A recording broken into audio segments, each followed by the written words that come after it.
Maria, we're very excited for this today. Thank And you. we would like to know how did you develop a passion for piercings? I Piercing in particular, I think sort of evolved when I was a teenager. So I grew up on Long Island, it's suburban New York, and I at the time I would when you lived in suburbia, you looked in Manhattan, and everyone cool kind of went into Manhattan and saw shows and went shopping in Manhattan. So as I was a teenager, a young teenager, I started going to Manhattan because there were a lot of the shows that I was going to. And at the time, I liked punk and goth, and I would go into the shows, and you'd see it was like you would dress up and go in, and then you could see how everyone styled themselves. And I remember seeing as a teenager helix piercing was with crosses on them, and and different musicians with multiple ear piercings. So I really developed an appreciation through some of the music scene of the era. I always liked a lot of jewelry though in my childhood, because even in my childhood, my mother would say to me, "Hey, you're in my jewelry box, putting everything on. What are you doing?" Apparently, I would put on like all of her necklaces and things. And so I always liked a lot of jewelry, but I think it shifted towards piercing with the music appreciation. I slowly, it was kind of like the more ear piercings, I think the layering and curation thing came very naturally, but having more piercings almost correlated with being more into the music or into the scene. And it was almost cooler, for lack of a better term. It was more like you were serious about what you were doing, you know? So, yeah, I think in my teenage years with music and a natural inclination to jewelry, because I was still sketching things, mostly floral designs when I was a child. But as I got into teenage years, it turned into multiple earlobe. And even I think at 18 or 17, I got my nostril double pierced. So it was a while ago. But yeah, it was fun and addictive, and it still is. I love your backstory. I love that, and I love that you were inspired by a certain like culture. That's Yeah, interesting. And music is always inspirational. So like it's a very interesting story that music inspired the jewelry designer. This is very yeah. exciting. Oh, Yeah. I'm glad to hear that. And I'm glad still people like you still see like some hip hop artists and rap artists do like more extreme dermals. And it's still that way in a way. I remember like Little Uzi got a vertical, piercing here, or they're getting dermals there, especially on the men. So you still see it. A lot of the musicians push the envelope. Also Doja Cat and like those sorts of people push like fashion and piercing, and it's very good. And yet they're very popular with mainstream culture. Or their Yeah. their personalities, and it's always fun to go just a little bit extreme. Well, that's what's so good about it is that it really is a wide range of people that can get into it. Somebody who wants to be more minimal, but they still enjoy it, and they can do it in a way that resonates with their personality or just their aesthetic, their personal aesthetic. But then you have people that are more avant, right? That may not have any earlobe, but only get something really large here or under that flap, and it's very artistic statement. Like I foregoed all this jazz, and I got something bold and unusual in a cartilage piercing that you can't even understand how it's suspended in there. So it's a whole range, and similarly with the age too. It's young women, some men, and all the way up to 70s, really. So it's a wide demographic, which I'm thrilled about. And people, sometimes they would say, "Are you worried it's a trend?" And I'm like, it's not, because I've been in it. Like I was getting ear piercings in the 80s. I opened up my business in the early 90s, and it was still popular then. And so it's not a trend. It's just like it's a good canvas to be able to express yourself, and that stood the test of time. I agree. I mean, it is, and it gives a person an edge, and each person can style it up on their taste. And there's so many ways to do it. It's cute that you said that it gives a person an edge. It is. It's inherently edgy. People ask me about that, but it's true. And even if I think everybody wants just like a little, because we all enjoy like a little bit of fun and edginess. I think it's just a matter of when you want to show it and how loud you want to be about it. Can you tell us more about your journey into growing Maria Tash as a business? Sure. very recently, I've opened a few stores. I kind of set a goal of about 5 stores a year. We haven't been able to achieve that, but that's sort of a goal of ours. But like, so recently we opened LA, Melrose Place. It's a very big store. It's the biggest one to date. And it's, we put a lot of energy into it, and it's like 6,000 square feet. So we had a Wow. lot of build out, it's a lot of product there, and it's a beautiful store. And I wanted to do that for the West Coast. LA was way overdue anyway. I should have opened it years ago. But also Dallas, Texas, and we also opened it in Paris as well earlier this year. But in terms of how to grow it into globally, I jumped from like New York to London pretty quickly. I didn't like set out on expanding in the US. And then people started thinking I was a British brand because I was in Liberty Yeah. and Harrods. It was very popular over there.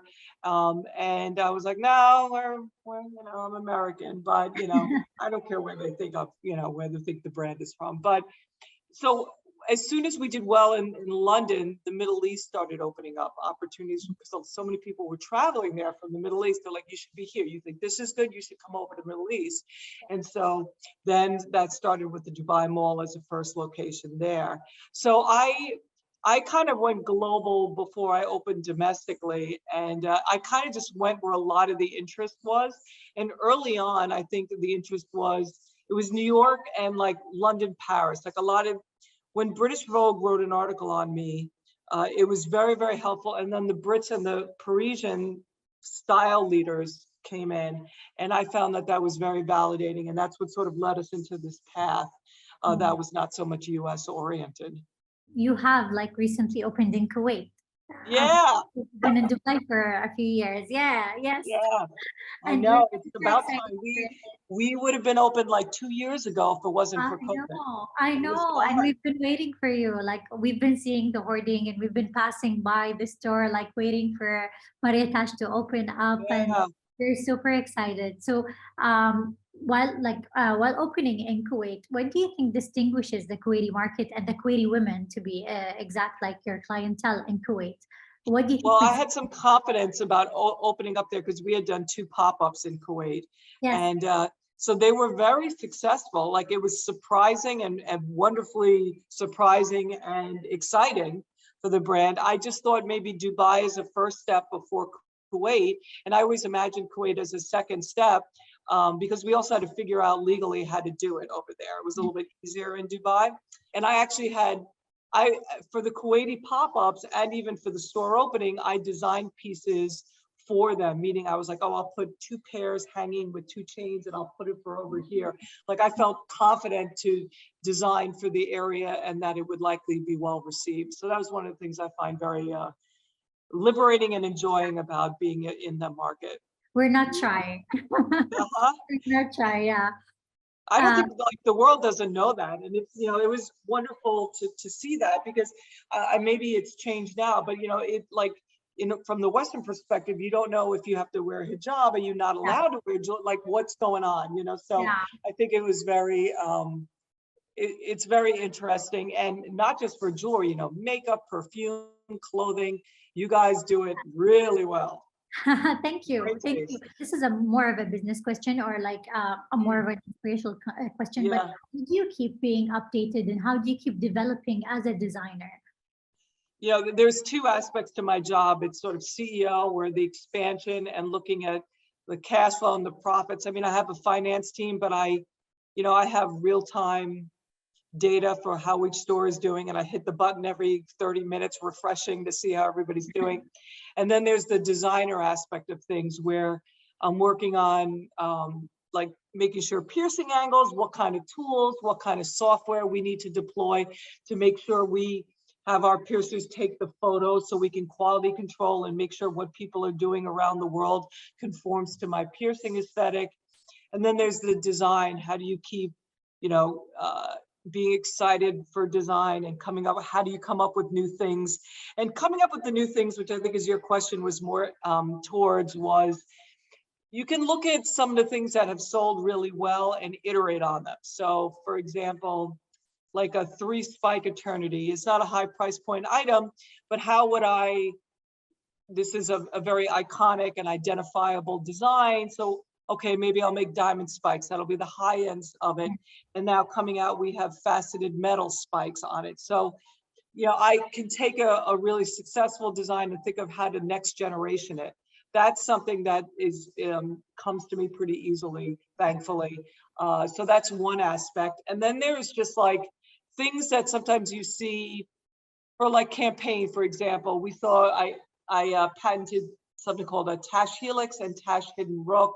These Yeah. are under the flaps, and we did it for campaign where we were putting diamonds underneath here. And then I realized, I was like, oh, I should create one piece of jewelry with two hanging things and one post. So you don't need two piercings, but it creates the look of that. And I thought to myself, oh, and there you go. Now there's a new Yeah. design, and then you can go do variations on that.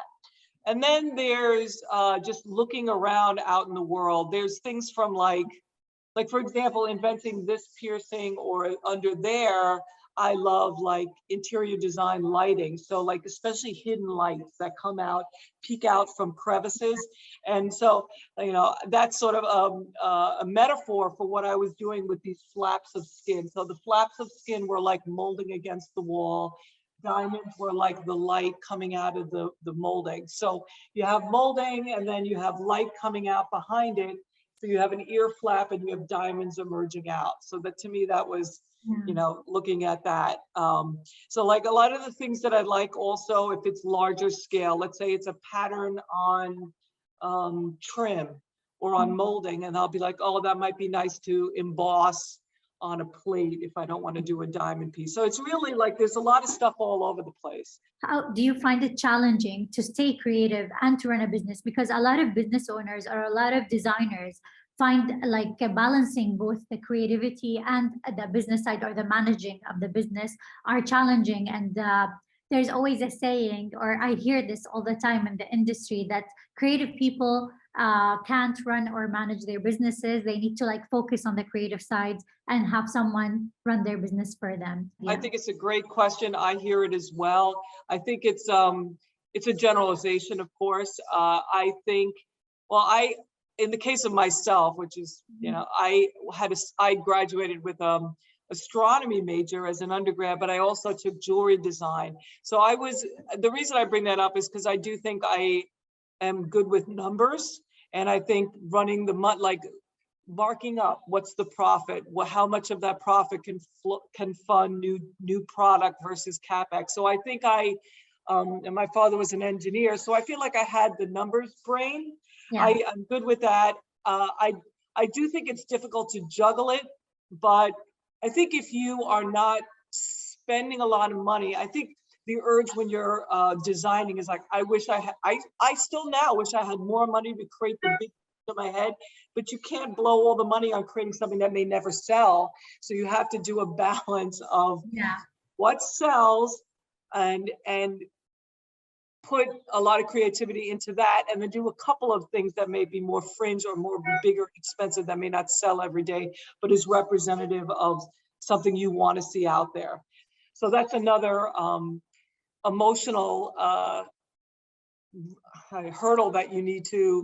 I didn't have a problem with that because I would read about how people got successful, and I also knew that designing product, like I knew that around $300 or $400 per item was a sweet spot for self-purchasing women. I had watched Tory Burch years ago talk about the sweet spot in spending at that level, and I do think it's true. $300 to $400 is a great spot per item for people that are buying sort of, they don't have to think about too much, etc. So I knew that.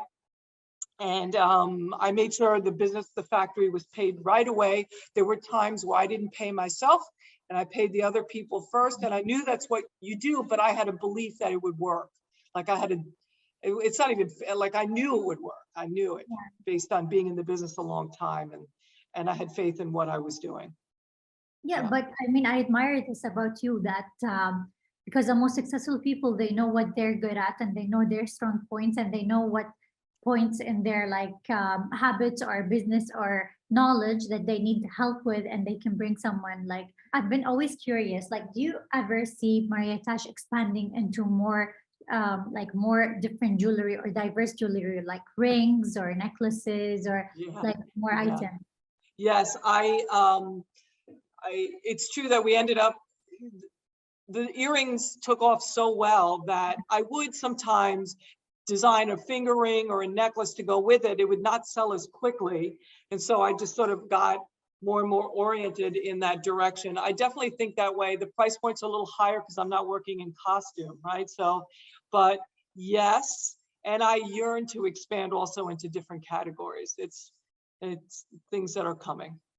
But it's a combination of price point, because I decided to focus on a certain price point. But now you're absolutely right. I'll put more energy in that Well, department. amazing. We're excited. We come to our last question, but we always ask this question of our guests. If you weren't the piercing mogul, Maria Tash, what would Maria Tash be if it wasn't like in jewelry? Oh, gee. Um, I might have gone into medicine. When I was younger, I thought I would be a doctor, like plastic surgeon. But I didn't want to do, I didn't want to do breast augmentation. I thought it was like this, just a certain, like, I was like, I don't want to do blue jaws all day. I don't even know if I like believe it for myself. And so I was inclined to do something with medicine. And when I was younger, I would read medical texts and things like that. But I didn't want to just do like make people into Barbie dolls. I remember I used to say that as I was getting into more of the music. So then I really think what I'm doing now was a nice merging of like a Yeah. little bit of medicine and, design with jewelry. So, but I probably would have been a doctor of some sort, probably surgeon. You're the fun part. You're in between. You're like with that. I'm so glad you said it's the fun part, because that's really what I wanted. I wanted people to come in and have fun and have that feeling like I had when I would look down and see all these like pieces of jewelry, like I could dive in and pick out what I like and put it on myself. I was really trying to create of like what I enjoyed so much about getting into jewelry for other people. That's amazing and that's lovely. And I loved the interview and I love chatting with you. I enjoyed it so much. Thank And you, me too. I can't wait to meet you in person and Yeah, come back in Kuwait. yes. I'll Yeah, definitely contact you when I'm in the region. definitely. We'd love that. Thank you Thank you very so much much. for your time. And of course, I want to thank the girls for their time as well. Yeah. Thank you, team. Thank you.